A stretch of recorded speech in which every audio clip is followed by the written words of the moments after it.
What many Nigerians consider to be the third force during the 2023 presidential elections, a strong opposition party that will wrestle powers from the current ruling party, the Labour Party now seems to be going through tumultuous times, from divisions within the party, which has seen the Apapa and Arabambi-led faction, down to the arrest and the release of embattled chairman Julius Abor, the tussle between the Nigeria Labour Congress, and so much more. The party has also seen its members defect to another political party. Take, for instance, in Enugu, where numerous members have actually made a move.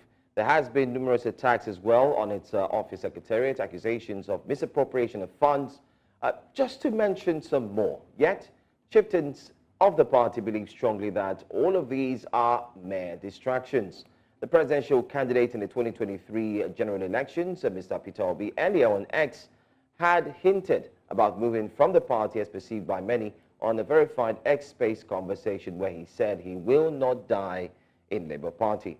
Well, joining us this morning to look into the repeated challenges befalling the party is Dr. Yunusa Salisu Tanko, Chief Spokesperson, Obi-Datti Presidency. Thank you for being here this morning. Thank you very much for having me. It's good. I mean, last week we were trying to have a conversation online, but just like they say, technology cannot be trusted. So it's good to have you here live. Thank you. I think this is where we can go straight. Hopefully we can make do of the time that we have. So we're starting off first.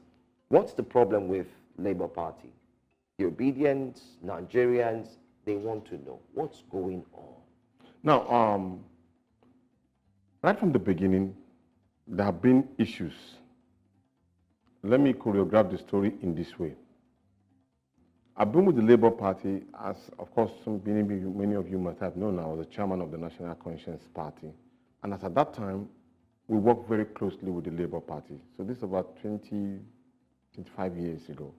And so consistently, the Labour Party has been the rallying point of the opposition. And so it's not by any mistake that you see that the third force is being midwifed by the Labour Party. In fact, historically, it could even give you an entry that know that even the emergence of Muhammadu Buhari, disappointingly, one way or the other, was midwife at that particular secretariat of the Labour Party. Truly. And so, while we are moving in trying to get the right platform to champion our cause to emancipate Nigeria from the shackle of poverty and give good governance, there were issues within the Nigerian Labour Congress and then the leadership of the Labour Party. But somehow around 2002, that particular problems that we had was actually put to rest through the concerted effort of Comrade Femi Falana and Professor Pat Otomi, Wale Okuni, some of us from a distance and all of that. So there was an agreement put together. We're just about to get into the election period. Meanwhile, on the National Consultative Front, we have been working very hard to get a vehicle. We almost got one for a merger, but unfortunately, time caught up with us. So now, this effort now produced the fruit that we have as Labour Party. So we all announced after the agreement, and the agreement raised with the Labour Party and the Nigerian Labour Congress was two major issues. One, the inauguration of the Board of Trustees, then a unity convention to usher in new leadership or to confirm those in positions of power as the case may be. But the most important thing there is that there's going to be building of structures from the ward to the local government, state, and the federal level. That agreement was domiciled in the Dispute Resolution Department of the Independent Electoral Commission. So that was the reason why probably INEC haven't noticed that, because that document was signed both by Julius Abor and Comrade Ayuba Waba. Signed. And it was actually assumed to have been a document, a legal document, and it was published. So those are the building blocks for the agreement. That, look, we will do this so that we can build the party. But then, that particular document was kept in abeyance close to the election. So we continued. In Asaba, there was a National Working Committee meeting, and that meeting, the TUC secretary was there, that's Imam Buaja, and then that's Nuhu Toro, and then Imam Buaja for the NLC. So it's at that point that there was a kind of elevation of one more year for that particular leadership. So expectedly, this year, it has actually expired. So we are supposed to have that unity convention that was agreed ab initio. But unfortunately, the leaders of the party decided to do otherwise by having a national convention that was not inclusive, that was kept more or less that exclusively for certain few. Because I saw in the guidelines that it said if you are not 2 years in the leadership and you paid your dues, you will not vote and be voted for, as the case may be. And Section 9, subsection 1, 2, 3 of the Constitution talked about membership, procedures, obligations. Section 10 of that particular Constitution talked about the privileges of members. And Section 11 choreographed the structures that was positioned by the Nigerian Labour Congress. Unfortunately, they decided to start with the National Convention from the national level. That kept a disagreement not kept. Right. But here is the catch. His Excellency Peter Gregory Obi stand very firmly on the resolution of the Nigerian Labour Congress based on the fact that it will help in building the structure and everybody will benefit from it. That he gave advice. He advised the leadership that, look, have meetings with the Nigerian Labour Congress, have meetings with the National Assembly member, have meetings with the wider spectrum of the obedient members and stakeholders, so that you can have an informed view so that you can make a decision on the processes you want to do. That particular suggestion did not go down well, probably the leadership, and so they didn't adhere to it. And now we find ourselves in this particular situation. This, and so many other issues that I cannot elucidate and amplify here, were the vein of the challenges that we have in the party. But above all, if we can't trash all of this, I can bet you the Labour Party will be the strong force in this country, and the third force will, of course, institutionalize leadership. Because keyword being if you can quash all these issues. Do you think that the Labour Party has the ability to quash all these issues? Well, if you put aside greed and the fear of the unknown and believe that Section 9 of the Constitution says that you would treat all members equally and open up the space, we can surmount this particular problem. But as it is in politics, interest is number one for whoever is in a position of power. Except, of course, that person sees that, okay, there's no go area, then maybe he may have to become. But here, it's good to also give Barrister Julius Abor, cut him some slacks, because it was that ability to calm down that brought us to this particular level. Because at that meeting, had it been that he stood on the street and said, no, I'm going to go to court and all of that, we wouldn't have gotten here. But then I want to employ him to use that same strategy that he used to get the Labour Party to listen and act accordingly. Nobody is against anybody, but collectively, we can be able to achieve what we want to achieve. There's enough for everybody. All right, let's talk about the embattled chairman, Julius Abor himself. It seems like a section or a faction of the Labour Party does not want him there. They're starting to look the same, especially for the NLC as well. We've seen the picketing that did take place and so on. Is Julius Abor bigger than the Labour Party for not wanting to sit down and listen to the cries of its members to take or leave his seat? Obviously, no. If he was bigger than the Nigerian Labour Congress or the parties, looking that way. If he was bigger, you wouldn't have all of these hues and cries.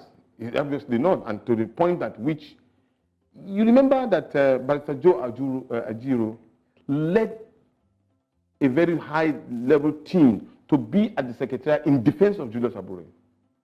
So this accusation and counter-accusation is not true. I myself have been talking in defense of that particular leadership because there was no issue of leadership. I've done it here. So what we are saying is that just let us do the right thing, and it will usher in good things. He's not against it. He has the right to recontest if he wants to. There's nobody denying him that. Okay. Let's talk about the role the principal of the party, or his perspective to all the drama that's going on. Because according to a report by the Vanguard newspaper, I'm going to read exactly what they have said. It says, if we can't change them, we'll leave Peter Obi Speaks on Labour Party. And this is according to the March 30th issue of the Vanguard newspaper. And he went further to say that that he spoke about this during an engagement with some of his followers on X, and that he said, and I'm going to quote what he wrote here, "Our engagement is about Nigeria. They are trying to change our focus. What we want to do is not about Labour Party. It is about what the Obedience want to do about Nigeria." And then, it's really a long line of things that were said, but the inference is that if the Labour Party doesn't put his act together, he will dump the party. Well, that particular engagement took place on parallel facts and experience. I was there too, and then he spoke to a lot of issues because he does this quarterly space. All right. In fact, they were trying to even hack that particular space for him not to talk, but eventually he insisted and he spoke, and he spoke very well, and he made it very clear. It's not as if that he is interested in leaving, but you see, in politics, there are strategic moves that your opponent will do that will make life so miserable for you. And here I must warn some of our comrades. Yes, we ought to have mobilized members of the Nigerian Labour Congress and all of them to have been into the party so that we will have been strong in all debates, because there's nowhere that the Nigerian Labour Congress and TUC are not represented. There's so much barrage of litigations. There are interest groups, and the opposition too are interested in crippling the Labour Party, because it has become a known third force movement that is at the verge of taking over leadership. So what will they do? They will choreograph all of this just the way they did at the elections. They will choreograph them in such a way that when you miss this, it's like a booby trap. When you miss this, you will not miss this. You miss this, you cannot miss this. So it is important for us to sit back, and if we are going to do a reconciliation, we sit down on the table and get all of these litigations, trash them out. The leadership issue, we trash them out. Then we now put a roadmap of that particular Congress of Unity Congress that will take place nationwide. That way we may survive. Because these people who are against us, or against the Nigerian people, are well organized, systematically in fraudulent ways and manipulative tendencies, and they can use what we call humongous sum of money which we do not have. So that we need to be careful. We need to be careful, but where that is become impossible, quite honestly, even if it's your home, that you know that your children are not allowing you to sleep every day, every night, you cannot eat food from your wife, and one day you take a leave. Okay. So can you speak to the character and the leadership style of Julius Abor? And I'm going to link this to the protest, the NLC protest. There were reports, according to him, that the salaries that were meant to pay members of staff were carted away. And the treasurer, I think is the national treasurer, had come out to say that that claim cannot be true because they don't pay salaries by hand. So if he's saying that salaries were missing, he needs to come and explain exactly what he meant by that. I think that statement was condescending. It ought not to have come out, considering the fact that most of us are working together and we know each other. We're just like a family. So it doesn't stop us from telling each other the truth when you are found wanting. Even myself, if I've done something wrong, I will apologize and say, okay, I'll go the right way. So, and I know His Excellency does that. It may amaze you to know. Sometimes when we are together, when we raise issues, and say, Tanko, I'm sorry. That is the kind of quality of a person that he is.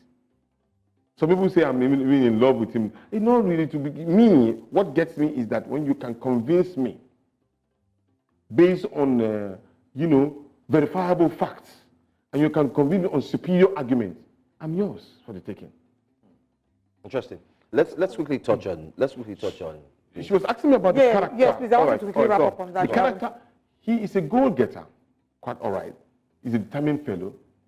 Because I remember when I was national secretary, he was a secretary, deputy secretary in Edo, but he was consistent in what he believed. I've delivered a lecture on Julius Abor. I have. So you can speak up for his integrity. Yes, I can speak in his interest, but you are all human beings. We can make mistakes one way or the other. But what I wouldn't support is this particular belief that we are the one that make this. And so some other persons coming in are just trying to take up some of the things that we have done. No. All of us were in it. Even a madman on the street who believed in Peter Obi has contributed in building that political party. So he must be accorded with his due respect. All right. Let's talk about the National Convention. Yes. All about the National Convention. Very briefly, though, is it an accepted National Convention by all members? Or, because that's the National Convention that upheld Julius Abor as, of course, chairman. Is it agreeable? Is it agreed by all members of Labour Party that, okay, this is our National Convention, or we agree, all right? Obviously, no. So what is the Labour Party? It may amaze you. I'm a director of publicity in the party. I was not informed. I'm saying it for the first time. And even INEC, of course, has come out to dissociate itself from. So what's the way right? forward? You know, the problem was that, okay, probably you see other persons as antagonistic, and probably they are the ones coming in to come and take it. No, it's not fair. We all build this party together. No matter how little contribution, you must recognize that. All right. So what's the way forward regarding this? The way forward is for us to go back to that particular agreement of the Nigerian Labour Congress and the TUC, which is domiciled in INEC. It's a document already domiciled in INEC. And will this happen? Come again? Will this happen? Oh, it has to, if the party wants to survive. So, okay. so Because if it doesn't, it will keep on lingering. And if you want to run for election, that will not be your best place for you to stay. Because at a point in time, you may think that you are coasting home to victory. Then last minute, somebody will just come and court order, and boom. So are we saying that the way the Labour Party is now, it is set up to fail in 2027? No, if nothing changes. Yes, it's not well, it's set up to fail, but rather it's set up to get to a greater height if the right thing is done. All right. Let me use that word. So are you also worried about the defections? We're seeing a lot of defections from the Labour Party. Those ones who are looking for opportunity, we ought to have been in government in Enugu State. There's no doubt. But you see, politicians first so much in an area where they find comforts. So I learned that the Enugu State governor has been able to take care of the labor people and all of them to a very ridiculous level. So, and then you now have leadership that is embedded with a lot of problems. So you want to feel more comfortable without being any. So they took that particular when the wall has cracked. But knowingly so, and importantly, it's good I mentioned this, you lose some, you gain some. Well, you have more questions? Because I have another question. Okay, very quickly, because we already have my question to you would be, can you categorically state here that Peter Obi will remain in Labour Party? Come with me. When the right thing is done. And do you know for sure if he's running? No, I'm not being vague. Yeah. Listen, let me tell you. need to... His best shot is the Labour Party. Okay. Because already he has sold it. Labour Party is his brand. And if he leaves the Labour Party? He's a brand of his own. Can you imagine now shutting down 6 million of assumed and 6 million of allocated voters who are already given to you, and then they are being shut out at the process? What is the future of the Labour Party if they don't do what, I mean, you've said that if they do what is right, Peter Obi... If we, not them, we, including myself. Great. And if the Labour Party doesn't do what it needs to do and Peter Obi leaves, is there any Labour Party left? Oh, well, you cannot say, but then definitely the momentum that we have will of course fizzle out. All right. Thank you so much for joining us. It's been a pleasure having you. Thank you for making our time to be with us physically. We hope to have you again. Thank you very much. So we can look forward. And we wish the Labour Party all the best. Thank you very much. All right. Thank you very much.